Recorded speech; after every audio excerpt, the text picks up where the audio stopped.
Jumbe amwambie babu yake aje wakutane kwenye parking.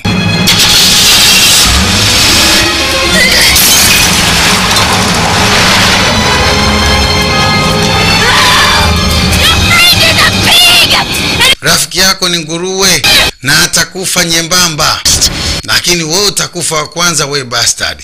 Haya ni maneno ya jina. Basi Richie akamchukua Bwana Billy na kumpeleka mpaka kwenye parking ambayo ameagiza kwamba yule babu aje. Maana huyu ni mafia, anajua kabisa majibu yanapatikana. Atakutana sisi pale kama alisaa kwenye ile benchi pale. Thanks, Richie. Akambe na shukuru Richie. Hey. Akambe hey. Wanna thank me? Unataka kunishukuru mimi? Nenda kwanza akamalizana na huyo kizee pumbavu zake, afu ndo uje unishukuru. Maana kwa advertise alikuwa ameifanya Richie, alikuwa kiamini kwamba mzee atakubali tu yaishe. Kweli alielekea kwenye parking wakati Richie alikaa kwa mbali akiwa anasikilizia.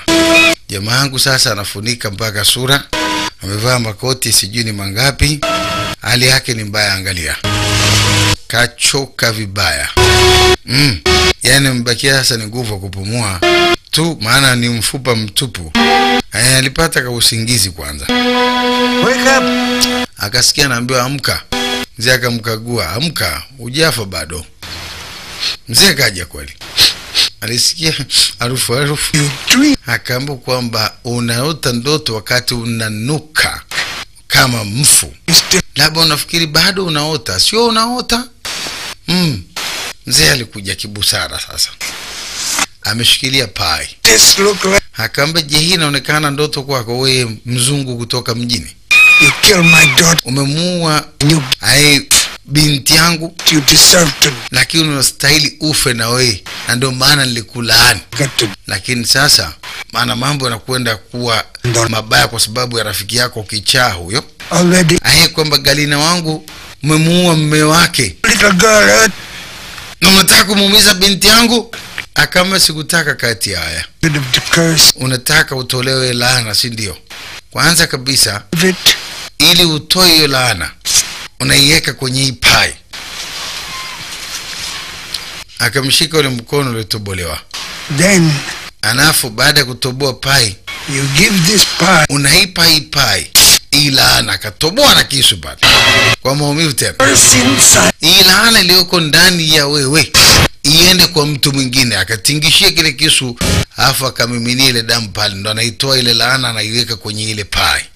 Pai ni chakula hicho. Muone hiyo laana. Hiyo Kimbola sio mchezo. Akaona sema maneno yake anayajua.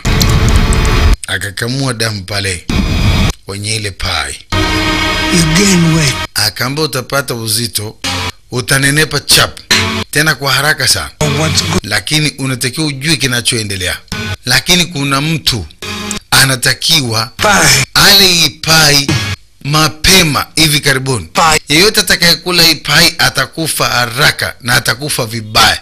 Unaye mtu ambaye unaweza ukamsababishia laana ikaenda kwake kwa sababu haiendagi bure? Akasema ndio, ninaye mtu. Maana mawazo yake mchali taka kumtema na mate akashindwa, lakini amemwambia hii laana haiendagi bure, kama unaye mtu ndio unatakiwa ukampe hii kitu. Alimgeukia akamwangalia na kumrudia. But why you don't? Hakam, lakini kwa nini usije ukafa sasa hivi? Kula hii pai wewe mwenyewe ufe ukiwa nyembamba, lakini unakufa ukiwa msafi. Zambi zimeisha. Akaambia kaa mbali na mimi. Hii biashara wewe imeisha. Maana kashatoa ile laana imewekwa kwenye pai. Na akaambia natakiwa iondoke na mtu. Bure hivi haiendi. Kwa kama una mtu, alimwambia kwamba kufa ukiwa msafi, mtu mweupe kutoka mjini, mzungu kutoka mjini, kufa ukiwa msafi. Bora ungelikufa tu na hiyo laana. Lakini ndio hivyo ameambiwa kwamba sasa masharti ya kutolewa laana natakiwa iondoke na mtu. Bila kuondoka na mtu kwamba akieleweke. Chakampigia simu binti yake, baba vipi? Akaambia niko salama. Na nitakuwa salama. Ameanza kunawiri ghafla. Si aliambiwa utanenepa chap. Yeah, sure. Nataka nikufanyie surprise, lakini nataka ukakae nyumbani kwa kina George kwa sababu na surprise na mama yako. Umenielewa? Kuna kitu mama na akawai simu. Mama yako yupo? Promise me you'll stay over. Niahidi utakwenda kukaa kwa kina George kwa usiku wa leo, usije nyumbani. Akaambia sawa baba. Kwa hiyo leta. Hey honey, Billy ni wewe?